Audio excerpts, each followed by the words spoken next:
하나님이여, 주께서 큰 일을 행하셨사오니 누가 주와 같으리이까?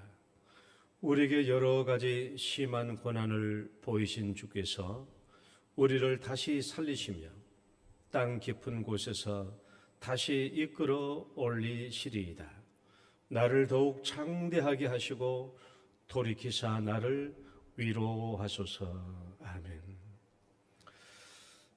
거룩하시고 자비하신 아버지 하나님, 오늘도 우리에게 거룩한 주일을 주시고 또 주 안에서 평안한 안식을 누리게 해 주신 것 감사드립니다.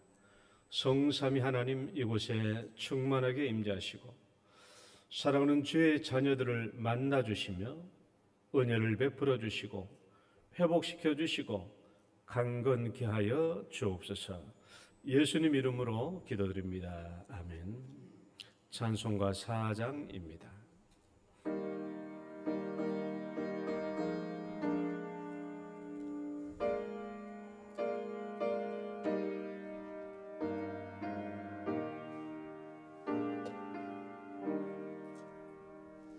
성부 성자와 성령 영원히 영광 받으옵소서.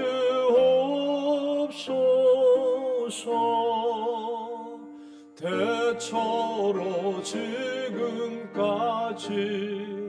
또 영원 무궁토록 성삼위께 영광. 아멘. 신앙 고백 드리겠습니다.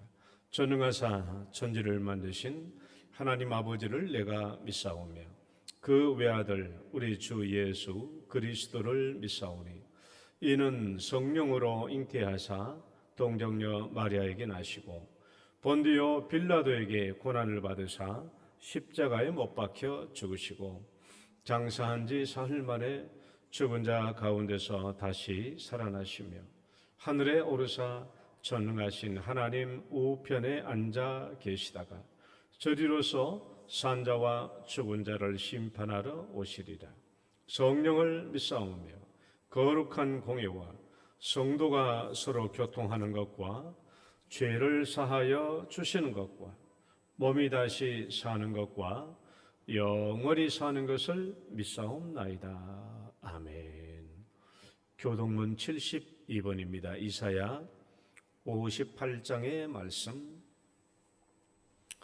내가 기뻐하는 금식은 흉악의 결박을 풀어주며 멍에의 줄을 끌어주며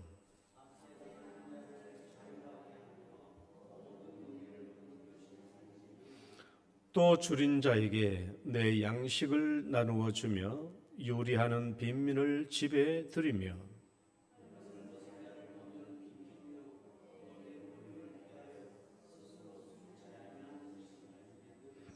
그리하면 내 빛이 새벽같이 비칠 것이며 내 치유가 급속할 것이며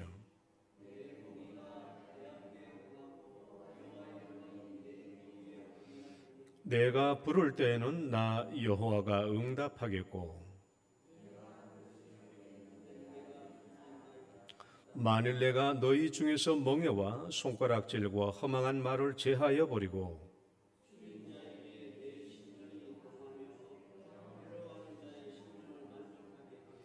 내 빛이 흑암 중에서 떠올라 내 어둠이 낮과 같이 될 것이며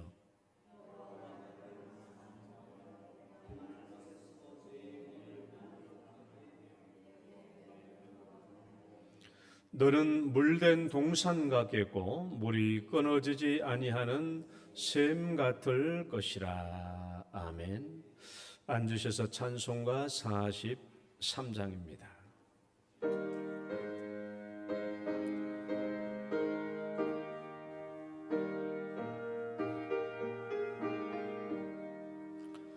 즐겁게 안식할 날 반갑고 좋은 날 내 마음을 평케 하니 즐겁고 기쁜 날, 이날에 천하 만민 다 보좌 앞에서 참되신 삼위일체 다 찬송 부르네. 이날에 하늘에서 새 양식 내리네. 성회로 모이라고 정소리 울리네. 복음의 밝은 빛은 온 세상 비치며 또 영생 물이 흘러 시원케 하시네. 이 주일 지킴으로 새 은혜 입어서 영원히 쉬는 곳에 다 올라갑시다. 성부께 찬미하고 성자와 또 성령 참되신 삼위일체 다 찬송 부르세. 아멘. 엄창옥 장로님 기도 인도하시겠습니다.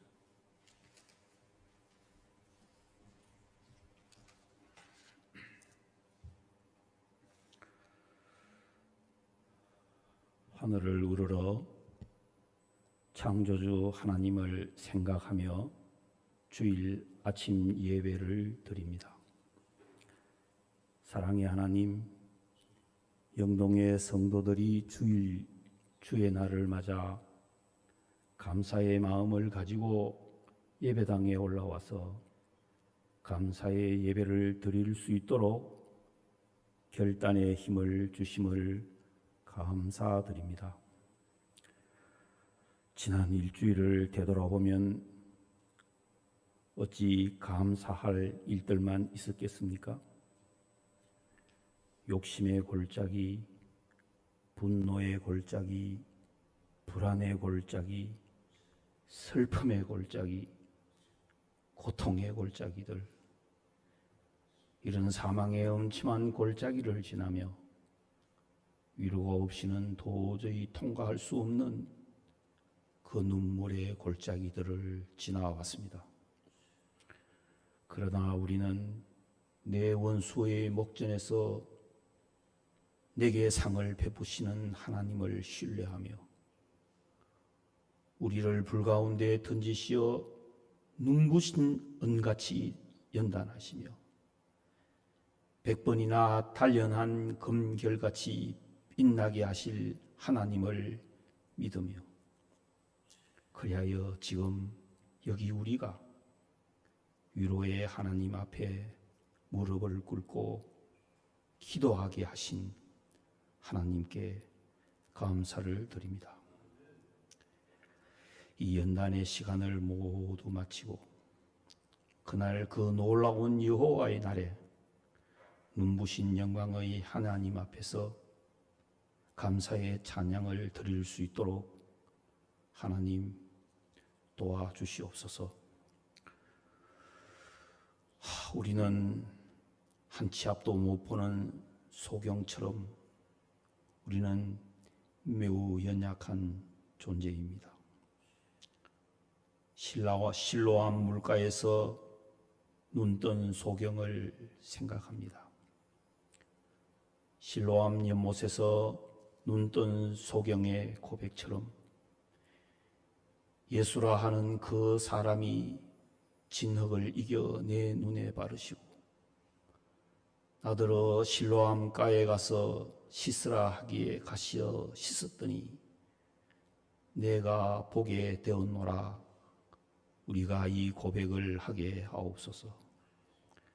오 하나님, 축복하여 주시옵소서. 오늘 이 시간 영동교회가 위로와 감사와 생명의 샘물이 솟아나는 실로암 연못이 되게 하시어 영동교회에 속한 당신의 백성들이 그 물에 눈을 씻었더니 그동안 보이지 않았던 감사할 일들을 발견하였노라고 고백하는 실로암의 눈뜬 소경이 되게 하옵소서. 오늘 말씀을 들고 강단에 오르신 문평율 목사님을 축복하옵소서.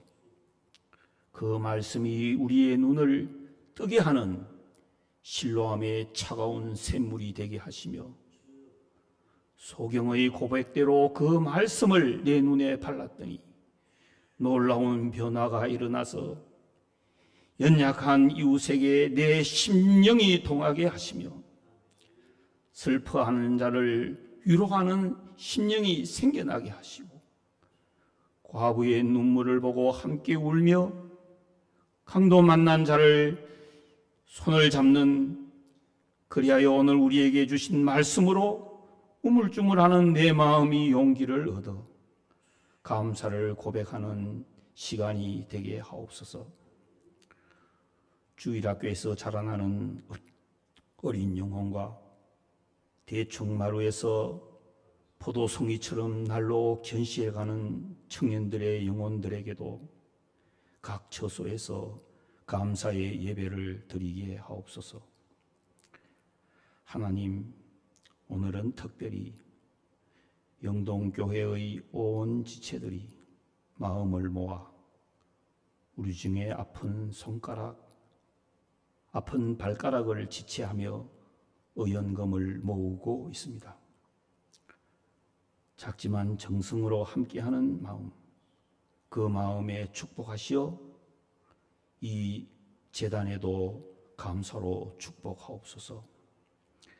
내일부터 시작되는 정교인 수련회에 성령이 함께하시어 봉사하는 일손마다 감사를, 드리는 찬양마다 감사를, 돌아오는 순간까지 감사가 넘치는 감사의 수련회가 되게 하옵소서. 우리의 생명을 소생시키기 위해 부활의 첫 열매가 되신 우리 주 예수 그리스도의 이름으로 감사 기도를 드렸습니다. 아멘.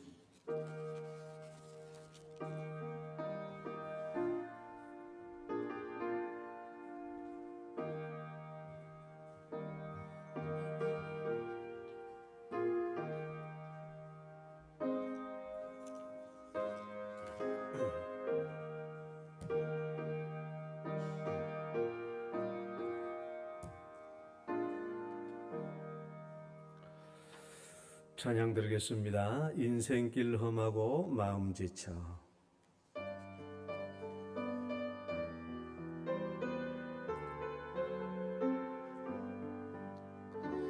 인생길 험하고 마음 지쳐 살아갈 용기 없어질 때 너 홀로 앉아서 낙심치 말고 예수님 품으로 나오시오.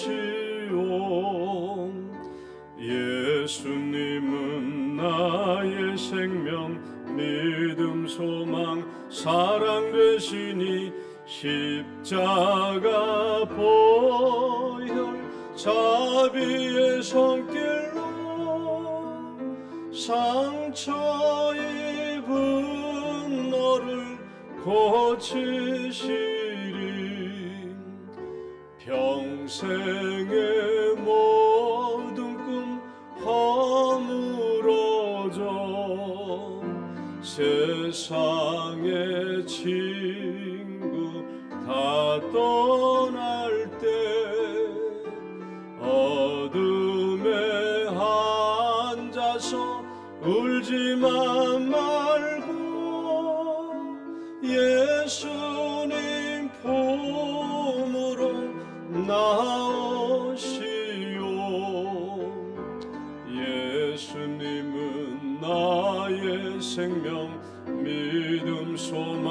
사랑 되시니 십자가 보혈 자비의 손길로 상처 입은 너를 고치시리. 어두운 밤 지나면 새날 오고 겨울이 가면 봄이 오든 이 세상 슬픔이 지나고 나면 광명한 새날이 다가오네. 예수님은 나의 생명 믿음 소망 사랑 되시니 십자가 보혈 자비의 손길로 상처 입은 나를 고치시.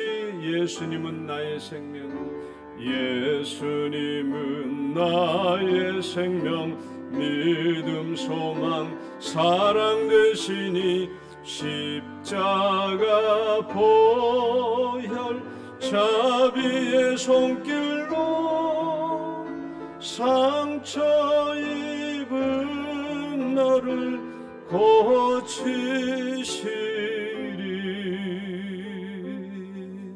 아멘.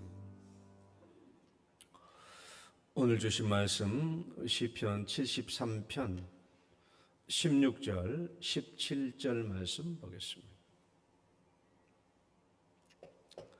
시편 73편 16절 17절 말씀.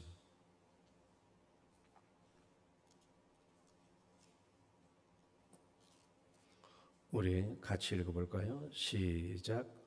내가 어쩌면 이를 알까 하여 생각한즉 이것이 내게 심한 고통이 되었더니 하나님의 성소에 들어갈 때야 그들의 종말을 내가 깨달았나이다. 아멘.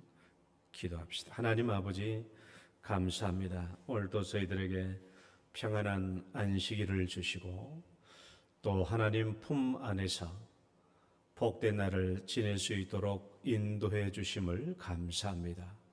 오늘도 내 마음과 영혼이 하나님을 만나서 즐거움과 기쁨과 참 안식을 누리게 하시며 우리의 영혼과 우리의 마음과 육체가 평안과 회복을 얻게 하여 주옵소서. 예수님 이름으로 기도드립니다. 아멘. 할렐루야. 우리 옆사람 축복합니다. 잘 오셨습니다. 주 이름으로 축복합니다. 교회가 천국입니다. 그렇죠? 교회가 시원하니 천국이에요. 어젯밤에도 잠을 자면서 2번이나 깼던 것 같아요. 더워가지고 2번이나 깼는데 아침에 일어나자마자 드는 생각이 빨리 밥 먹고 교회 가세. 빨리 밥 먹고 교회 가세요. 교회가 제일 시원하고 교회가 제일 천국입니다. 여러분 항상 교회가 천국인 줄 믿으시기 바랍니다. 자, 오늘 설교 제목을 한번 볼까요? 자, 읽어봐요. 인생의 고난. 다시 한번 인생의 고난. 인생의 고난 이렇게 해결하라. 오늘은 우리가 예기치 않는 인생의 고난에 맞닥뜨리게 되었을 때 어떻게 이 인생의 고난의 문제를 해결할 것인가에 대한 인생의 고난 문제 해결 매뉴얼입니다. 제가 다른 걸 설교한 게 아니고 우리가 갑작스럽게 인생의 고난의 문제를 만나게 되었을 때 이 고난의 문제를 어떻게 해결해 가야 하는가에 대한 성경적 매뉴얼이에요. 그러니까 이것은 뭐 특별히 영적으로 깨달아야만 이것을 알 수 있는 건 아니고 우리가 가만히 생각해 보면 우리가 인생의 고난을 맞았을 때 이렇게 해결하면 된다라는 것이 성경에 누구나 보면 알 수 있고 여러분도 조금만 생각하면 알 수 있는 내용들입니다. 그래서 오늘 이 시간은 우리가 인생의 고난을 맞았을 때 갑작스럽게 당하면 당황하고 혼란스럽기도 합니다. 그러나 이 매뉴얼을 딱 제목을 적었다가 이렇게 하면 되는구나라고 생각하면 반드시 고난의 문제를 잘 해결해 갈 수 있기 때문에 이런 오늘 성경 말씀을 보실 때 그냥 보고 지나가지 마시고 제목은 적어 놓으세요. 박소영 권사님, 머리 좋다고 그냥 이렇게 있지 마시고 적으세요. 그래서 옛날부터 옛말에 무엇이 무엇보다 낫다? 둔필이 천재보다 낫다라는 말이 있어요. 둔필이. 그런데 끌적끌적 적어놓은 것이 천재보다 낫다. 그래서 오늘 매뉴얼입니다. 고난 문제 매뉴얼이기 때문에 이런 방식으로 꼭 해결해 갈 수 있기를 바라요. 자, 우리가 인생 살다 보면 정말 예기치 않는 어려운 문제를 당하게 됩니다. 예기치 않은 어려움의 문제를 당하게 돼요. 오늘 이 자리에 앉아 계신 분들도 보면은 대부분 예기치 않은 고난의 문제를 다 겪으셨던 분들, 대부분. 이제 여러분의 과거 경력을 보면 다 예기치 않은 고난의 문제가 있었어요. 우리가 흔히 알다시피 세월호 사건 때문에 자식이 바닷물에 수장되는 그런 고난을 겪었죠. 자식 잃은 것만큼 큰 고난이 어디 있어요? 예기치 않는. 수학여행 가는데 바다에서 죽는 거예요. 때로는 우리가 예기치 않게 질병에 걸려가지고 굉장히 고난 속에 허덕일 때도 있어요. 또는 예기치 않게 암에 걸려서 남편이 죽기도 하고, 또 사기를 당할 수도 있어요. 사기를 당해. 또 이 자리도 계시지만 보이시피싱을 당해가지고, 그것도 인생 70 넘어가지고 보이시피싱 당해가지고 통장에는 모아놓은 돈 다 빼앗겨버리기도 하고. 그러면 다행이죠. 대출까지 받아서 오라니까. 대출까지 받아가지고 다 빼앗겼으면 이게 얼마나 큰 고난입니까? 나이 70 넘어가지고 뭔 일이에요 이게. 감당할 수 없죠. 어떻게 살고 싶겠어요? 삶에 대한 의욕이 하나도 없어요. 우리 가운데 앉아있는 성도들 보면 누구는 몇 억이라는 돈을 물어줘야 되는 성도님도 있었고요. 어떤 성도님은 목사님이 새벽기도 강조하니까 새벽기도 나오겠다고 새벽기도 나오다가 횡단보도 건너다가 뺑소니차에 치여서 돌아가시기도 했죠. 우리 교회에서 있었던 일이에요. 보상도 하나도 못 받고. 여러분, 이런 고난의 일을 당하면 우리는 어떻게 이런 문제를 해결해 가야 할 것인가? 힘들죠. 죽고 싶죠. 삶의 의욕이 하나도 없었죠. 그래서 목사님한테 전화해고요. 목사님, 나 이제 죽을까 봐요. 나 죽을까 봐요. 삶의 의욕이 하나도 없어요. 이런 절망적인 일을 당할 때 우리는 어떻게 이 문제를 해결해 가야 할 것인가에 대해서 오늘 제가 말씀을 드립니다. 그러니까 이런 고난의 문제는 우리 대부분이 다 한 번씩 거쳐오기도 했지만은 또 아직 거치지 않으신 분들도 언제든지 이런 고난의 문제가 우리에게 닥칠 수도 있고 내일 모레 나에게 닥칠 수도 있는 문제예요. 그래서 이런 문제 닥쳤을 때 우리가 고난 문제를 해결하는 매뉴얼이 무엇인가 하는 것을 우리가 살펴보고 이런 문제를 잘 해결할 수 있기를 바랍니다. 첫 번째는요, 고난의 문제를 받아들이는 과정이 있어요. 이 고난의 문제를 내가 받아들이고 이 고난의 문제를 이해하는 과정이 필요합니다. 고난의 문제를 받아들이고 이해하는 과정이 필요해요. 여기는 3단계가 있는데, 자, 제 1단계는요, 1단계 봐봐요. 읽어봐요. 고난의 문제. 다시 한번, 고난의 문제. 모르는 거예요, 여러분. 그렇게 읽으시면 안 돼요. 다시 한번, 고난의 문제. 그렇게 읽으시면 안 된다니까. 고난의 문제, 고난의 문제. 그렇지. 다 아신다. 다 아신다가 아니라 고난의 문제, 하나님은 다 아시는 거예요. 다 알아요. 여러분, 그냥 다라고 하지 말고 하나님은 다 알아요. 다 알아. 어떤 고난의 사건이 발생했을 때 여러분, 하나님이 몰랐겠어요? 내 자식이 세월에 침몰당해서 물속에 죽어갈 때 하나님이 몰랐을까요? 우리 엄마가 새벽기도 나가시다가 횡단목에서 뺑소니 차에 치였을 때 하나님이 그걸 몰랐을까요? 보이시피싱 당할 때 하나님이 몰랐을까요? 화재보험도 안 들었는데 우리 집 불났을 때 하나님 그거 몰랐을까요? 상대방 차가 중앙선을 침범해서 졸다가 나를 들이받아가지고 하반신 마비가 된 이 사건에서 하나님은 이 사건을 몰랐을까요? 만약에 하나님도 모르는 사이에 이런 일이 벌어졌다고 한다면 그건 하나님이 아니죠. 하나님께 섭리의 사각지대가 있다? 우리 하나님께 통치의 사각지대가 있다? 하나님도 모르는 사이에 이런 일이 벌어질 수 있다? 그러면 하나님이 아니죠. 그런 하나님을 믿을 필요가 뭐 있어요? 우리 인생은 수많은 사각지대가 있어요. 인생의 사각지대. 내 눈으로 볼 수 없는 인생의 사각지대. 천지요. 나는 1시간 뒤를 몰라. 내일도 몰라. 내 자식도 내 눈앞에 사라지면 무슨 일을 당할지 아무도 몰라요. 그러니까 우리는 전체가 인생의 사각지대에 살고 있어. 그러나 하나님께는 통치의 사각지대가 없죠. 섭리의 사각지대가 없어요. 하나님 모르게 발생한 일이 하나도 없어요. 하나님은 다 아십니다. 하나님 다 아십니다.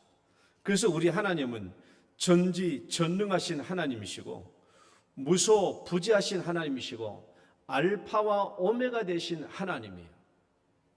따라봅시다. 하나님은 다 아신다. 다 아세요. 다. 자, 시편 139편의 말씀 한번 읽어볼까요? 앞에 보고 읽어봐요. 시작. 여호와여, 주께서 나를 살펴보셨으므로 나를 아시나이다. 주께서 내가 앉고 일어섬을 아시고 멀리서도 나의 생각을 밝히 아시오며 나의 모든 길과 내가 눕는 것을 살펴보셨으므로 나의 모든 행위를 익히 아시오니 여호와여, 내 혀의 말을 알지 못하시는 것이 하나도 없으시니이다. 내 형질이 이루어지기 전에 주의 눈이 보셨으며 나를 위하여 정한 날이 하루도 되기 전에 주의 책에 다 기록되었나이다. 한마디로 말하면 하나님은 내 일거수일투족을 다 보고 있고 다 알고 있다는 거예요. 심지어 하나님은 내 머리카락까지 몇 개인가를 다 세고 있다. 너희에게는 심지어 머리털까지도 다 세신 바 되었나니 두려워하지 말라. 너희는 많은 참새보다 더 귀하니라. 하나님은 우리 머리카락까지 다 헤아리고 계신 분입니다. 뭐 그것만이 아니죠. 하나님은 이 세상에서 이루어지는 모든 일들, 이 세상에 대한 경영과 섭리까지도 다 하나님이 주관하고 계신 분입니다. 그러므로 내가 교통사고를 당하는 그 순간, 내가 사기를 당하고 있는 그 순간, 내 자녀가 침몰하는 배에서 죽어가는 그 순간 하나님은 다 보고 계셨고 다 알고 계셨다라는 거예요. 그러니까 지금 내가 당하고 있는 이 사건 황당무계한 사건이 아닙니다. 우연히 발생한 사건이 아니에요. 하나님이 다 보고 계셨다니까. 하나님이 다 알고 계셨어. 그러면 우리는 이걸 하나님께 이제 물어볼 수가 있죠. 그렇잖아요. 아니, 내가 이 사건을 당할 때 하나님이 다 보고 계셨고 다 알고 계셨고 또 어떤 사건은 심지어 하나님의 계획 중에서 하나님의 작정 중에서 이 사건이 일어났다면 우리는 하나님 앞에 이제 물어볼 게 생긴 거예요. 이게 제 2단계입니다. 자, 읽어봐요. 고난의 이유, 다시 한번 고난의 이유, 하나님께 물어봐야 돼 이제. 아니 이거 다 하나님이 아셨는데 왜 하나님은 그냥 두셨어요? 하나님이 다 아셨다면 왜 그냥 그렇게 두셨냐고. 내가 교통사고 날 때, 내 자식이 배에 침몰한 배에서 죽어갈 때, 내가 보이싱피싱 당할 때, 하나님은 다 알고 계셨으면서 왜 그것을 그냥 보고 계셨냐고요. 우리는 하나님께 이것을 물어야 되죠. 왜 이 일이 나에게 발생해야 한 겁니까? 물어봐야 돼요. 여러분, 제가 여러 번 설교할 때 강조하지만 하나님께 물어보는 것만큼 중요한 일이 없어요. 신앙생활에서. 성경의 인물들도 이해하기 어려운 문제는 하나님께 늘 물었어요. 하박국 선지자가 한번 하나님께 묻는 거 읽어봅시다. 내가 파수하는 곳에 서며 성루에 서리라. 그가 내게 무엇이라 말씀하실는지 기다리고 바라보며 나의 질문에 대하여 어떻게 대답하실는지 보리라 하였더니, 하박국 선지자도 정말 자기 머리에 자기 생각에 이해되지 않는 사건이 있었어요. 하나님이 하시는 말씀을 듣고 이해가 되지 않았어요. 하나님은 어떻게 하나님의 의로운 백성, 이 이스라엘 백성들을 징계하시는데 더 악한 백성들을 가지고 이스라엘 백성을 징계하신단 말입니까? 말이 안 되잖아요. 의로운 사람이 잘못된 사람을 징계해야 되지, 어떻게 의로운 사람을, 더 못된 사람을 가지고 의로운 사람을 징계한단 말입니까? 이거 도무지 하박국 선지자의 생각에 이해가 안 돼서 하나님께 물어봤죠. 물어본 거예요. 하나님 이게 어찌된 일입니까? 이해가 안 돼서 하나님께 물어보고 하나님께서 어떻게 대답하실는지 자기가 들어보겠다면서 어디에 있어서? 파수하는 망루에 있어서. 성 중에서 가장 높은 곳이 망루잖아요. 가장 높은 곳에 올라가서 하나님을 바라보면서 하나님의 대답을 기다리는 거예요. 신앙생활에서 중요한 것은 내가 알 수 없는 일, 내가 이해되지 않는 일에 대해서 그냥 가만히 있는 것이 아니라 그 문제를 가지고 하나님 앞에 나와가서 내가 질문하는 거예요. 오늘 우리 시편 73편의 말씀 전체가 뭐냐? 내가 이해되지 않는 문제에 대한 하나님의 질문과 해답이 나와 있는 게 시편 73편이죠. 이해되지 않은 거예요. 내가 어쩌면 이를 알까 하여 생각한즉 그것이 내게 심한 고통이 되었다. 도무지 이해가 안 되는 거야. 도무지 이해가 안 돼. 도무지 이해가 안 되는데 하나님의 성소에 들어갈 때야 그들의 종말을 내가 깨달았나이다 그랬어요. 자세한 내용은 내가 말씀 안 드리겠지만은 중요한 부분은 이거예요. 하나님의 성소에 들어가서야 그 해답을 얻게 되었다라는 거예요. 따라해봐요. 하나님의 성소. 무슨 말인가 하면 이 시편 기자가 도무지 깨달지 않아가지고 하나님의 성소에 가서 하나님께 묻고 질문하고 거기서 대답을 얻는 거예요. 하나님의 성소에 들어갈 때야 그 질문에 대해서 이해되지 않는 것에 대해서 깨달았다는 것입니다. 그러니까 우리가 인생의 고난 문제를 당했을 때 이해가 안 되잖아요. 하나님, 나 이렇게 고난 당했을 때 왜 가만히 있었습니까? 왜 보고만 있었죠? 이게 도무지 이해가 안 돼. 그랬을 때 그 문제를 어디로 가져가야 되느냐 하는 거예요. 세상으로 가져가라는 말이 아니에요. 사람의 방식으로 해결해서는 안 된다는 거예요. 사람의 생각대로 풀어가서는 안 된다는 거예요.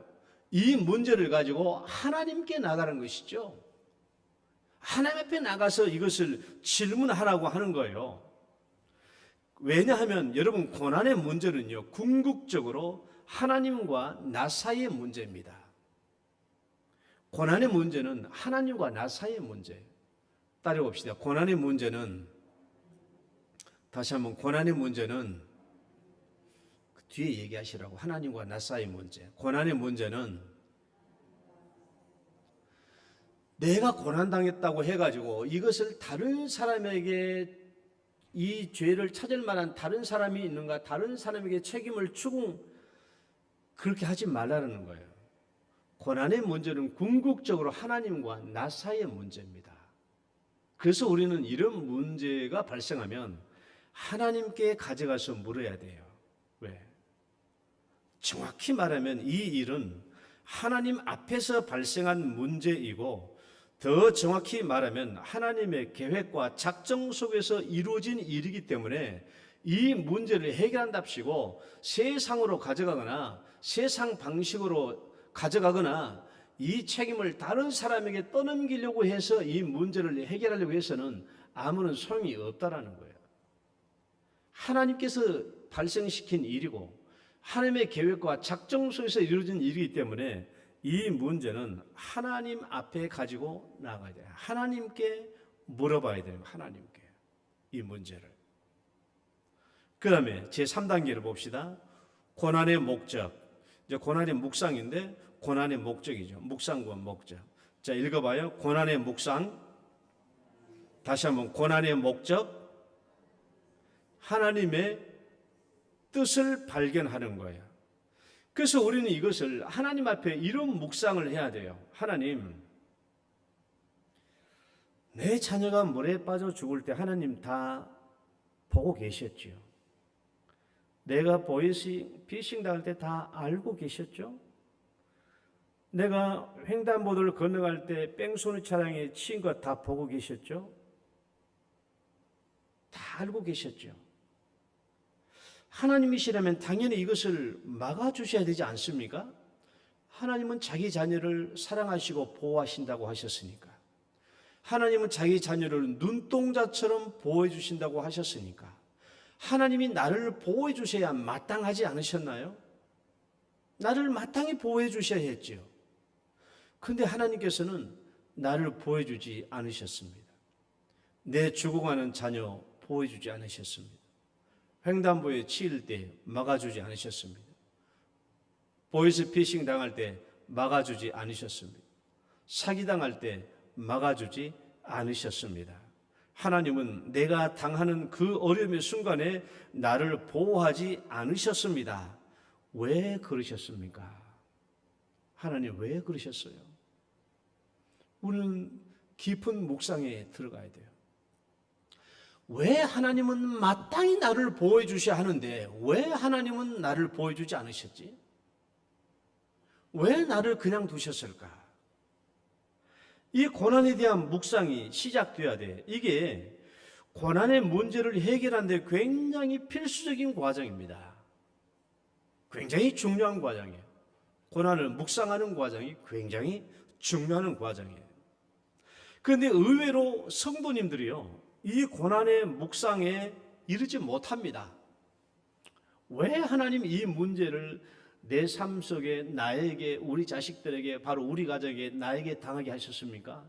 여기에 대해서 깊은 묵상에 들어가지 못해요.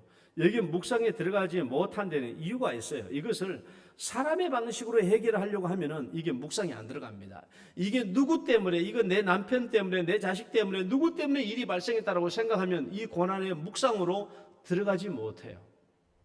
또 우연히 발생한 일이야 라고 운명에 맡겨버려도 이 고난의 문제를 하나님께로 가져가지 못합니다. 우리가 당한 고난에는 반드시 우리가 알지 못하는 하나님의 뜻이 있다는 것을 알아야 돼요. 내가 당한 이 고난에는 내가 지금 알지 못하지만은 하나님의 뜻이 있다. 자, 제가 예를 들어볼게요. 자, 부모가 있다고 쳐봅시다. 여러분, 어느 부모가 자식이 어려움에 처했을 때 그냥 자식을 두고 볼 부모가 어디 있어요? 자식이 어려움에 처해서, 사업상에 어려움에 처해서 망하기 직전이야. 그런데 아버지가 돈을 줘서 이것을 해결해 줄 수가 있어. 그런데 아버지가 그냥 안 해주는 거야. 아들을 지켜보고 있는 거야.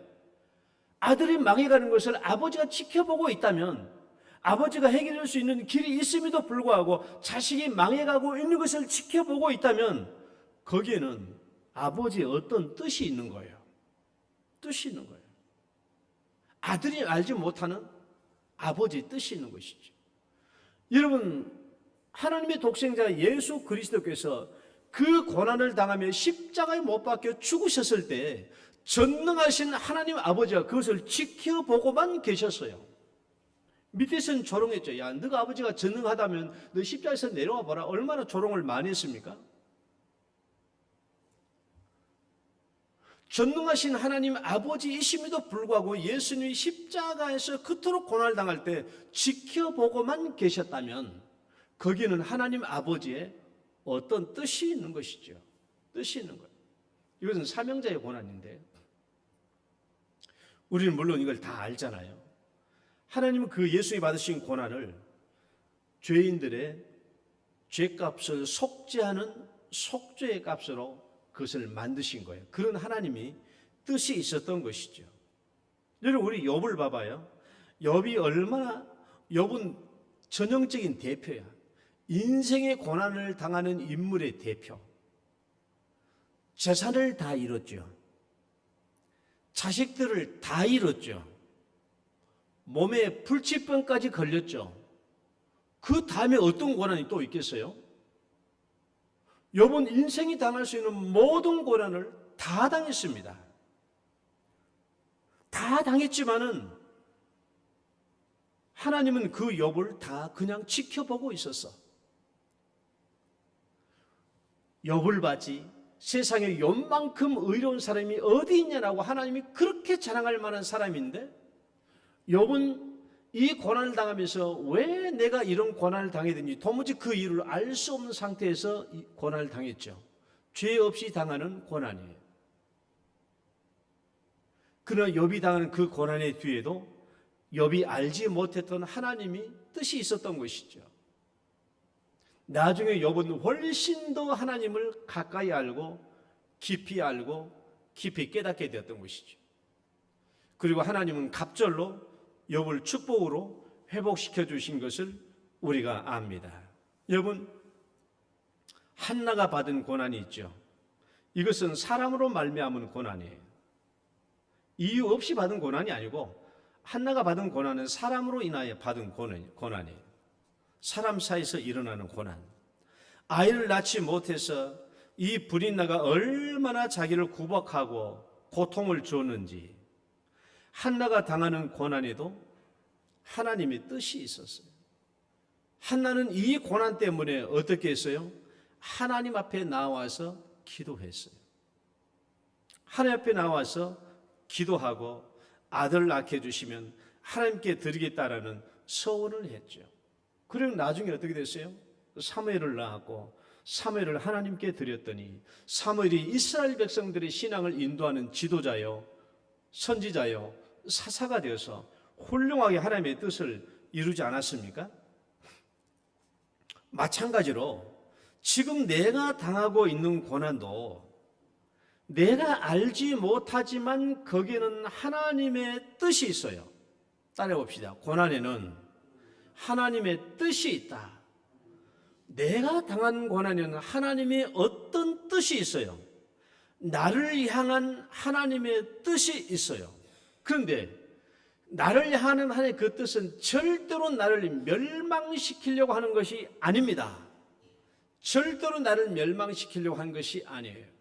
여러분, 제가 헝가리 부다페스트에서 2년 가까이 있을 때 제가 몸이 아파가지고 의료보험 카드가 없어가지고 병원도 못 가고 그렇게 고생하고 있을 때 제가 하나님 앞에 늘 물었어요. 하나님, 제게 왜 이런, 내가 이거 공부하러 왔는데 왜 이런 아픔과 고통을 주십니까? 굉장히 많은 시간을 묵상하면서도 분명히 깨달은 것은 절대로 아버지는 나를 멸망시키기 위하여 이런 병을 주신 것이 아니다라는 것을 저는 굉장히 확신했어요. 이 고난은요, 하나님이 나를 멸망시키기 위해서 주신 것이 절대 아니에요. 멸망이 아닙니다. 아버지께서 주신 고난은 멸망이 아니에요. 멸망이 아니에요. 더 큰 뜻이 있어요. 어떤 뜻을 이루기 위한 것이 있어요. 그래서 고난 중에 그렇게 아프지 않았더라면 저는 금식하며 기도하지 않았을 것이고, 금식하고 기도하지 않았더라면 평유라 너 이제 다시 돌아가서 신학대학원 가거라는 그 음성을 내가 못 들었을 거란 말이에요. 하나님의 그런 뜻이 있어요. 요셉도 얼마나 큰 고난을 당했습니까? 형제들에게 팔려서 노예로 이방 나라에 얼마나 큰 고난이에요. 울고불고 왜 형님들 나 파느냐고 울고불고 살려달라고 했지만은 형제들이 그냥 다 팔아버렸어. 고난 속에 있었지만은 당시에는 하나님의 뜻을 몰랐어요. 요셉도. 그러나 십수년이 지난 뒤에서라야 하나님의 뜻을 깨달은 것이죠. 아하, 나중에 우리 가족들을 생명을 구원케 하려고 나를 이리 밀서 보냈구나 것을 나중에 알게 된 거예요.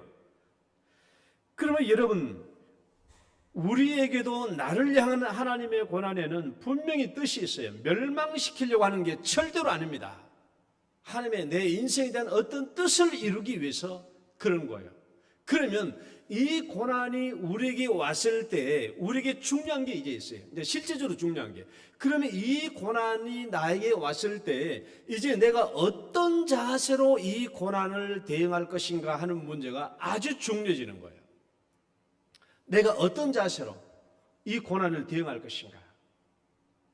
왜냐하면 이것이요, 실질적인 문제 해결에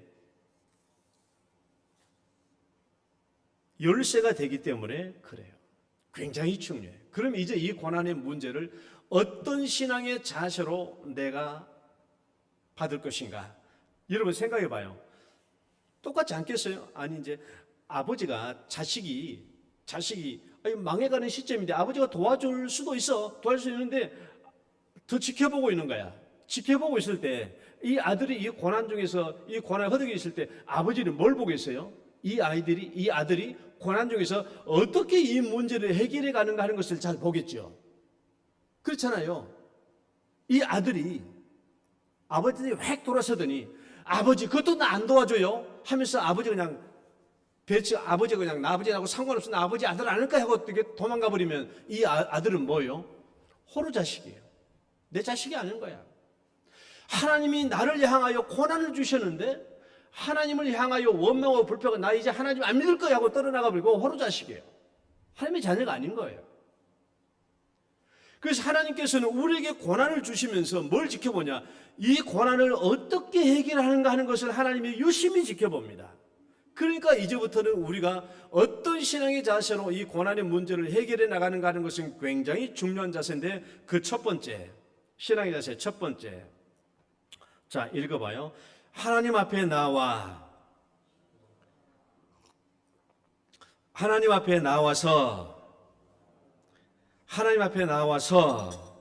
하나님께서 우리 자신을 보실 때 가장 첫 번째로 보는 게 뭐냐? 하나님 앞에 나와서 기도하는가 보는 거예요. 고난 중에서 어려움을 당했을 때 제일 먼저 보는 자세가 하나님 앞에 나와서 기도하는가, 이걸 보는 거예요. 제일 중요한 거예요. 왜 그러냐? 하나님께서 주신 고난이기 때문에, 하나님께서 주신 고난이고 하나님께서 나에게 허락한 고난이라고 한다면 하나님 앞에 제일 먼저 나와서 기도해야 되지 않겠어요? 여러분, 이사야 말씀 한번 봐봐요. 여호와여 주는, 시작. 여호와여 주는 나의 하나님이시라.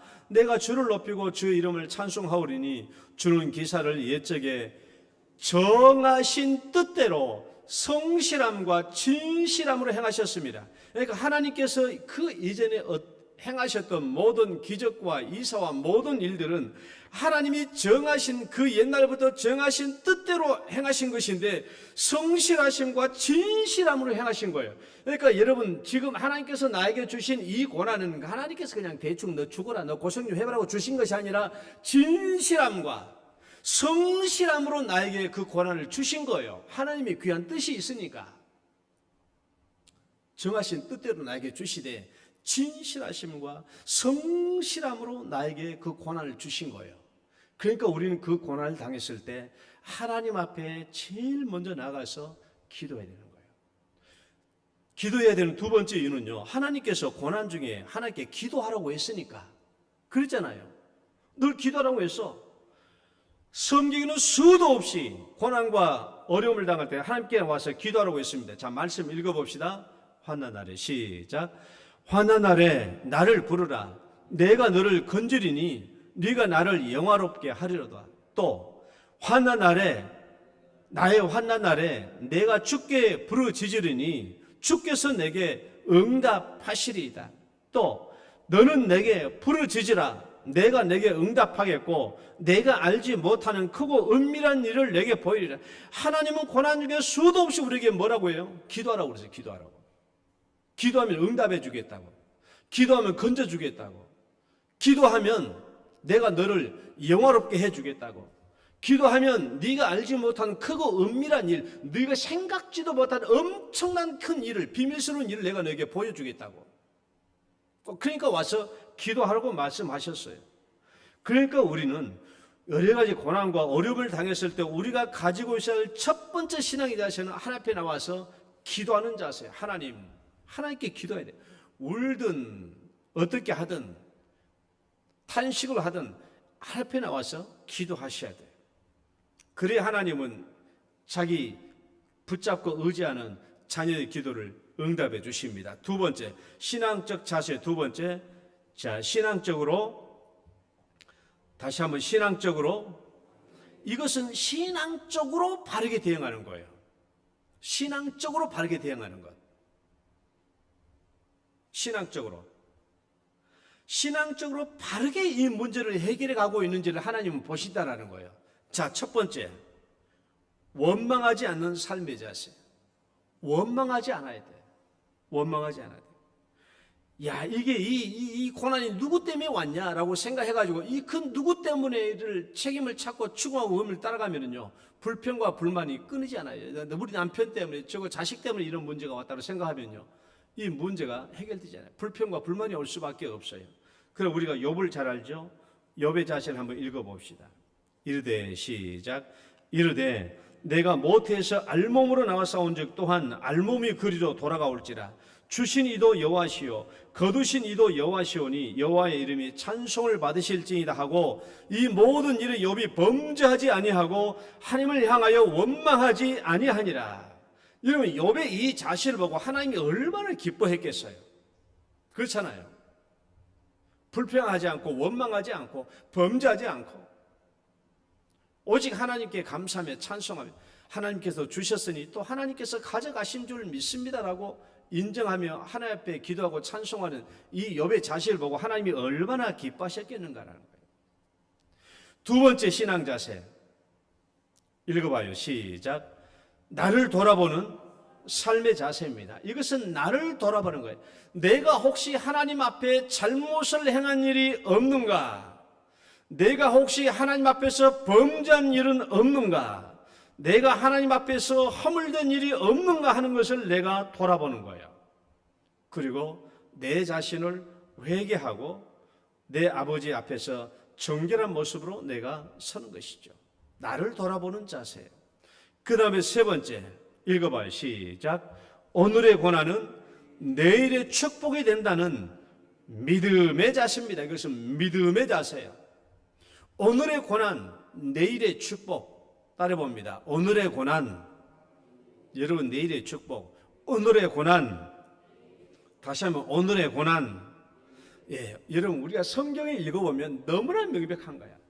우리에게 아무리 고난, 큰 고난이 온다고 할지라도 이것을 신앙적으로 믿음으로 해결하려고 하면 반드시 하나님이 이것을 축복으로 돌이켜 주십니다.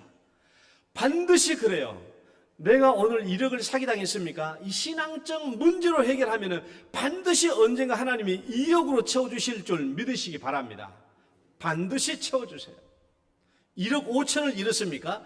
반드시 하나님은 3억으로 갚아주실 줄 믿으시기 바랍니다. 그때는 1억 5천 잃어가지고 나 죽을 줄 알았어. 죽을 줄 알았는데 죽기는커녕 지금 와보니까 내 재산이 3억, 4억, 5억이 돼가는 거야. 아니, 내 재산이 그렇다는 것이 아니고 그렇게 된다라는 거야, 이게. 그러니까 우리는 이 믿음의 자세를 가져야 돼. 오늘의 고난, 내일의 축복이 된다라는 거예요. 그래야 우리의 고난을 받아들이는 신앙의 자세가 긍정적으로 바뀝니다. 희망으로 돼요, 희망. 불평불망에서 희망이 되는 거예요. 그 다음에 넷째, 하나님을 끝까지 신뢰하는 믿음의 자세. 하나님을 끝까지 신뢰하는 믿음의 자세.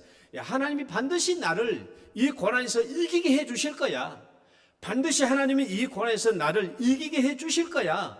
감당케 해 주실 거야. 극복하게 해 주실 거야 하는 이 하나님 끝까지 신뢰해야 돼. 왜? 우리가 늘 말한 것처럼 고린도전서 10장 13절 읽어봐. 여러분 다 이거 외우시잖아요. 말씀. 사람이 감당할 시험 밖에는 시작. 사람이 감당할 시험 밖에는 너희가 당한 것이 없나니 오직 하나님은 미쁘사 너희가 감당치 못할 시험당함을 허락지 아니하시고 시험당할 즈음에 또한 피할 길을 내사 너희로 능히 감당하게 하시느니라. 여러분 이 하나님이신 줄 믿으시기 바랍니다. 감당할 수 없는 시험을 당했다면 죽고 없는 거예요. 내가 살아있다는 것은 하나님께서 이 시험을 감당할 수 있도록 해주신다는 거예요. 그러니까 내가 이 고난 때문에 죽는 게 아니에요. 이 고난 때문에 멸망당하는 게 아니에요. 반드시 하나님은 이 고난에서 나를 건져주신다라는 확신을 가지고 이 믿음을 가지고 있어야 돼요. 자, 그래서 신앙적으로 대응하는 이 자세가 중요해요. 신앙적. 첫 번째 가장 중요한 자세는 뭐라고요? 하나님께 기도하라고. 두 번째는 불신앙적 자세가 아니라 신앙적인 자세로 이 고난을 대하시라고. 세 번째는요. 읽어봐요. 내 삶을 연단하는, 다시 한번 내 삶을 연단하는, 여기는요. 이 고난 속에는 반드시 뭐가 포함되어 있냐? 연단이 포함되어 있어요. 연단이 포함되어 있다고. 내가 욥이 아닌 이상 내 신앙에는 찌꺼기, 혼합물, 불신앙, 불순물이 내 안에 있을 수밖에 없어요. 여러분 우리 자신들 돌아봐요. 내 자신 속에 불순물이, 찌꺼기가 있어요, 없어요? 있어요. 그런데 고난과 연단을 당하면 이것이 다 빠져나간단 말입니다. 그래서 하나님께서는 이 고난과 연단을 통해서 나에게 불순물을 제거하려고 하는 목적을 가지고 있어요. 목적을. 자, 한번 이 성경 말씀 봐봐요. 이사야 말씀. 내 은은 시작. 내 은은, 다시 한번 네 은은 시작. 네 은은 찌꺼기가 되었고 네 포도주는 물이 섞였다. 인자야, 이스라엘 족속이 나한테 찌꺼기가 되었다. 곧 풀무불 가운데 있는 노시나 주석이나 쇠나 나비며 은의 찌꺼기다. 하나님은 자기 백성, 즉 하나님의 말씀에 벗어난 자기 백성을 뭐라고 표현했냐? 너희들은 찌꺼기야, 찌꺼기. 순수한 포도주가 아니라 물이 섞였어. 찌꺼기다, 찌꺼기. 혼합물이야, 혼합물. 그렇다면 하나님은 풀무불에서 우리를 정죄할 때 찌꺼기를 제거하는 과정이 필요하죠. 그러니까 고난과 환난의 연단 속에서 우리가 하나님께 기도하는 중에 내 안에 있는 불순물과 찌꺼기가 빠져나가는 거예요. 자, 잠언의 말씀 읽어봅니다. 난 참 이 말씀을 좋아하는데 시작. 은에서 찌꺼기를 제하라. 그리하면 장색에 쓸만한 그릇이 나올 것이요. 자, 이 말씀 다시 읽어봐요. 시작.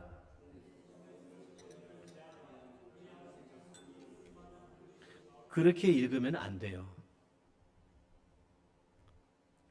알란가 모르겠네. 다시 한번 읽어봐요. 시작.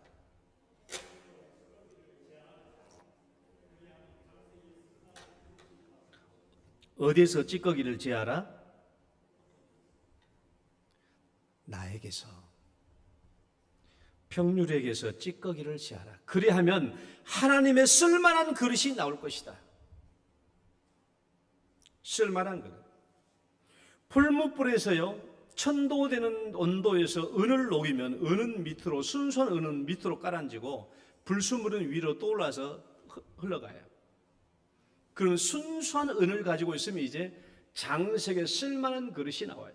나에게서 찌꺼기를 제거하면 우리 하나님이 쓰실 만한 좋은 장식에 쓸만한 그릇이 나온다라는 거예요.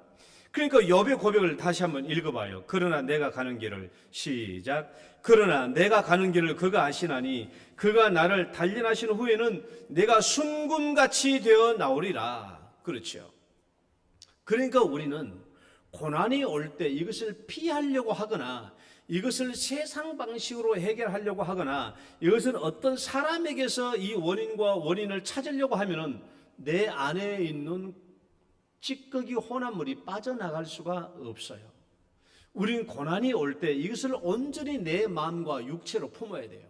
그래야 내 몸에서 내 몸이 풀무불이 되고 내 몸 안에서 찌꺼기가 빠져나가는 것입니다. 그러면 나중에 하나님의 쓸만한 그릇이 될 수 있다는 것이죠. 마지막 네 번째 신앙의 자세 읽어봅시다.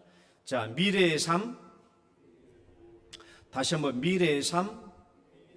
자, 마지막 단계죠.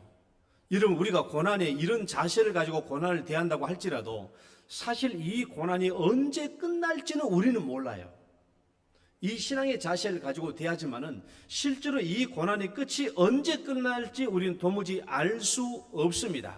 그러나 언젠가는 끝나요. 터널이 아무리 길어도요, 언젠가는 터널의 끝은 나옵니다. 우리가 지금 고난의 터널을 지나고 있다고 할지라도 언젠가는 그 끝이 나와요. 나도 몸이 병들면 항상 뭘 생각하냐? 아유, 언젠간 나을 거야. 그 생각을 합니다.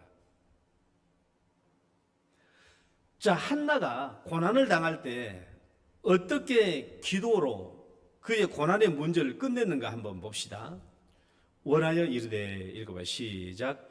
원하여 이르되 만군의 여호와여, 만일 주의 여종의 고통을 돌보시고 나를 기억하사 주의 여종을 잊지 아니하시고 주의 여종에게 아들을 주시면 내가 그의 평생에 그를 여호와께 드리고 삭도를 그의 머리에 대지 아니하겠나이다. 이 기도를 봐봐요. 희망의 기도입니다. 지금 한나가 10년이 넘도록 애를 못 낳거든요. 그러면 어쩌면 앞으로도 애를 못 낳을 확률이 아주 높아요. 어떻게 보면 한나의 삶은 절망적이야. 내가 10년 넘도록 애를 못 낳았다면 앞으로도 못 낳을 가능성이 높아요. 절망적인데 불구하고 한나는 어떻게 기도하냐? 하나님, 나에게 앞으로 자식을 주시면, 아들을 주시면 내가 그 아들을 하나님께 드리겠습니다. 희망의 기도와 서원으로 끝나고 있잖아요. 절망이 아니에요. 희망이에요. 희망. 아직도 그는 하나님 앞에서 아이를 낳을 수 있는 희망의 기도를 드립니다. 희망의 기도. 그리고 서원으로 끝나는데 이제 성전을 떠날 때 이제 한나의 마지막 대화의 말을 들어봅니다. 이르되, 시작. 이르되 당신의 여종이 당신께 은혜 입기를 원하나이다 하고 가서 먹고 얼굴에 다시는 근심빛이 없더라. 이렇게 기도하고 다시 집으로 돌아가서는 이제 먹고 마시고 다시는 얼굴에 근심빛이 없어서, 이전까지는 계속 얼굴에 근심빛이 많았죠. 왜? 자기 동서 이 분이나가 계속 아들도 못 낳는다고 타박하고 구박해가지고 얼마나 한나가 가슴이 아프고 마음이 아프고 고통이 심했는지 몰라요. 여러분, 사람들에게 나쁜 말 하면은 모욕죄로 벌금 무는 거 아시죠? 욕하면 벌금 막 20만 원, 30만 원 이렇게 올라갑니다. 올라가요. 그러니까 명예를 손상시켜서는 안 돼. 그런데 여러분, 절름발이하고 욕하면 굉장히 벌금이 비싸집니다. 우리 맞아요. 그러니까 장애인을 놀리고 욕하면은 벌금이 배나 비싸져요. 이거 내가 왜 말하냐 그러면, 한나한테 애를 못 낳는데 애를 못 낳은 여자라고 말하면 얼마나 마음이 아프겠냐고요. 칼로 찌르듯이 아프지 않겠어요? 칼로 찌르듯이 아픈 거야. 그런데 이제 봐봐, 가서도 이제 하나님께 기도하고 돌아가서도 분인나의 그런 대적은 계속되는 거야. 고통의 현장은 계속돼. 그런데 한나는 더 이상 그게 얼굴에 근심빛이 없어. 왜 그러겠어요? 하나님께 기도했는데 더 이상 고통이 자기를 지배하지 않는 거야. 더 이상 이 고통이 자기를 지배하지 않는다는 의미고, 하나님께 기도했던 아들을 주시면 내가 하나님 앞에 드리겠습니다는 이 소원의 기도가 마침내 이루어주실 줄 계속 믿고 있다는 거야. 그러니까 이제 더 이상 고통이 아닌 거예요. 우리에게 해당된, 우리에게 주신 이 고난이 더 이상 고난이 안 돼, 나에게. 한나가 이렇게 이 고난의 문제를 맞췄던 거예요. 희망의 기도로. 희망의 기도로. 그리고 이 기도가 응답되는 날 내가 하나님께 영광을 돌리겠습니다. 이 아이를 하나님께 드림으로, 이 소원으로. 이것을 가지고 한나가 고난의 문제를 이겨냈고 마침내 아들 낳을 때까지 나니까 10개월 이상 동안을 똑같은 이 고난의 현실 속에서 근심빛이 없이 살아갔다는 것이죠. 그러니까 이런 우리가 고난의 문제 당해도 지금 당장 해결되는 게 아니에요. 그러니까 이 믿음의 자세, 신앙의 자세를 계속 이루어나가면 하나님은 언젠가 그 계획하신 그때에 이 고난의 문제가 해결되게 해 주실 줄 믿으시기 바랍니다. 그때까지 우리는 희망의 기도와 하나님께 영광 돌리겠다라는 그 마음의 자세로 이루어나가면 하나님은 언젠가 우리의 삶의 문제를 깨끗하게 해결해 주시고 고난도 축복이 되는 그날이 오게 될 줄 믿습니다. 하나님 아버지 감사합니다. 오늘도 저희들을 인도하시고 우리의 고난 문제 어떻게 해결할 것인가에 대해서 함께 말씀을 나누사오니 이 고난 문제의 메뉴를 가지고 우리가 어떤 고난 속에서도 믿음과 신앙으로 이겨나갈 수 있도록 축복하여 주옵소서. 예수님 이름으로 기도드립니다. 아멘. 찬송가 406장입니다.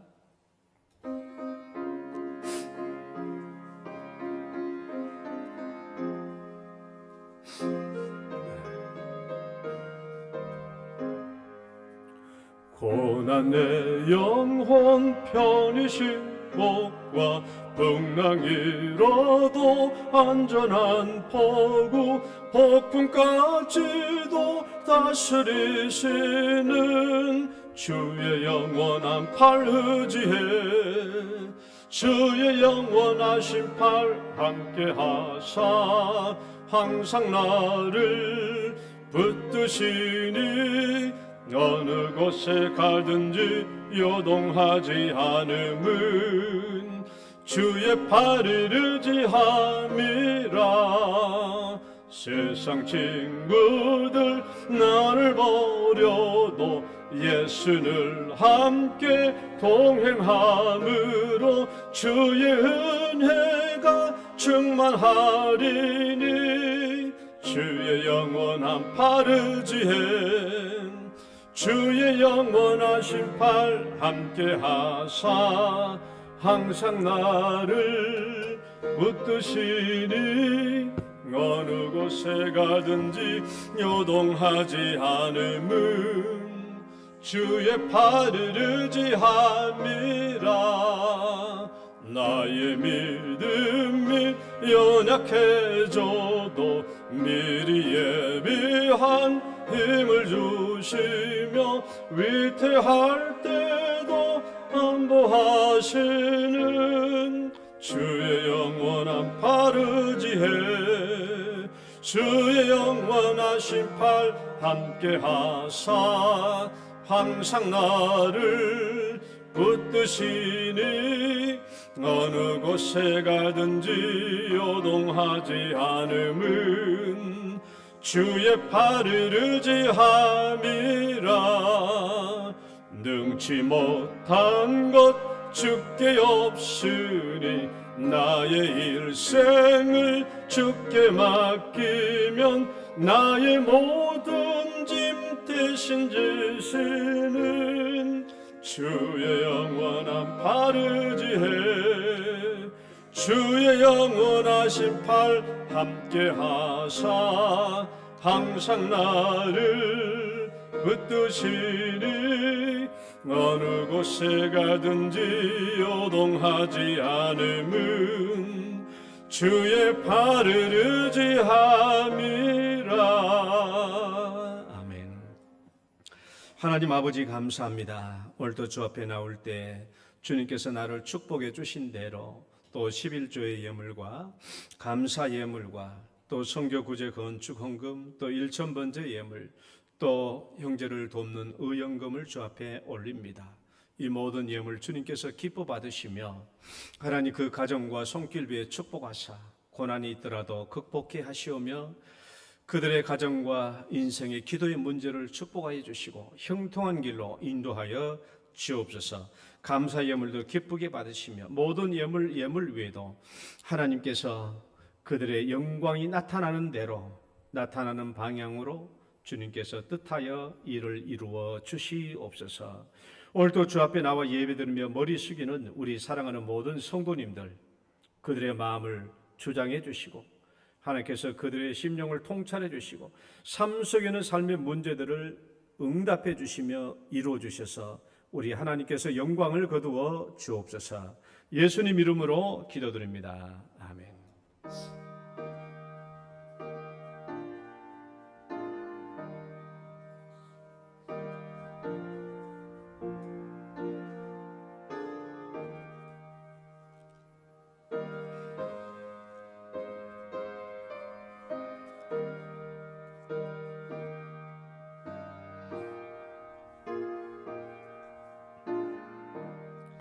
교회 소식 잠깐 보겠습니다. 자, 우리 영동교회 정교연 수련회가 이제 내일 출발합니다. 경북대학교 정문에서 9시에 집결해서 9시 15분에 출발합니다. 간단한 준비물, 치약, 칫솔, 비누, 타올, 기타 개인용품 가지고 오시고요. 장소는 803 평상 아카데미로 출발합니다. 오늘 의원금 또 함께 해주신 것 감사하고 오늘 또 1시부터 수련회 조별 모임이 있겠습니다. 또 수련회 관계로 우리 영동교회 본당 새벽기도는 월, 화요일은 새벽기도는 없겠습니다. 또 금요기도회도 가정기도회로 드리겠습니다. 우리 다 같이 축복송 찬양 드리시고 축도로 예배 마치겠습니다. 당신은 소중한 사람.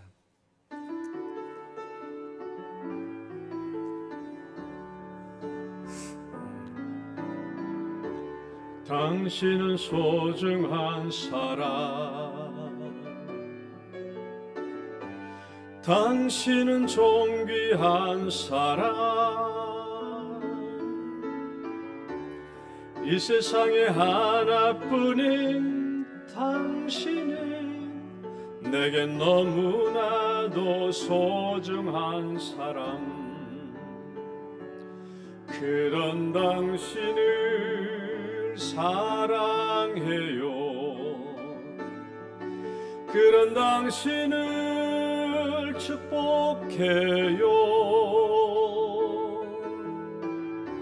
사랑받기에 합당한 당신을 주의 이름으로 사랑합니다. 옆 사람 축복합니다. 주의 이름으로 축복합니다.